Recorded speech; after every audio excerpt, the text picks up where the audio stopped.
তেওঁ মোৰ মা হোৱাৰ আগেয়ে শীৰ্ষক স্বৰচিত এটি কবিতা পাঠ কৰিবলৈ লৈছোঁ।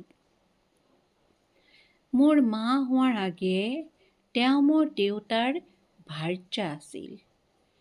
মোৰ মা হোৱাৰ আগেয়ে তেওঁ মোৰ দেউতাৰ ভাৰ্যা আছিল। তাৰো আগেয়ে ককা দেউতাৰ জীয়ৰী। সময়বোৰ তেওঁ তেনেকৈয়ে গৰকি আহিছে। সময়বোৰ তেওঁ তেনেকৈয়ে গৰকি আহিছে। এখন ঘৰৰ পৰা আন এখনি ঘৰ, এখন ঘৰৰ পৰা আন এখনি ঘৰ। জীয়ৰী হৈ থাকোঁতে পঢ়াশালীখনিতে আছিল নিজা পৰিচয়। নিজৰ নামটোৱে অস্তিত্ব হেৰুওৱাৰ কথা মাৰ খবৰেই নহ'ল। নিজৰ নামটোৱে অস্তিত্ব হেৰুওৱাৰ কথা মাৰ খবৰেই নহ'ল।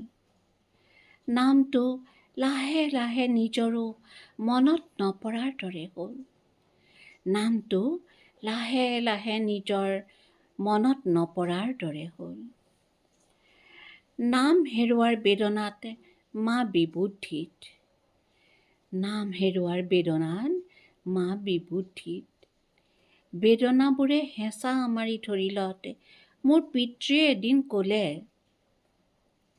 দুখবোৰ হেঁচা মাৰি ধৰি থৈছানো কেলৈ? দুখবোৰ হেঁচা মাৰি ধৰি থৈছানো কেলৈ? কাগজতে লিখাচোন, দুখ অকণমান আঁতৰিব চাগৈ। কাগজতে লিখাচোন, দুখ অকণমান আঁতৰিব চাগৈ। সেয়াই আৰম্ভণি, সেয়াই আৰম্ভণি। লেখাবোৰ পৰিচয়ৰ পৰিচায়ক।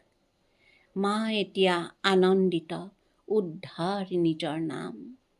মা এতিয়া আনন্দিত, উদ্ধাৰ নিজৰ নাম।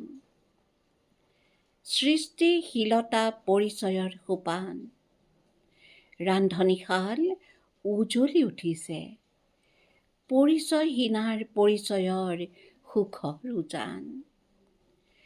পৰিচয়হীনাৰ পৰিচয়ৰ সুখৰ উজান। ধন্যবাদ।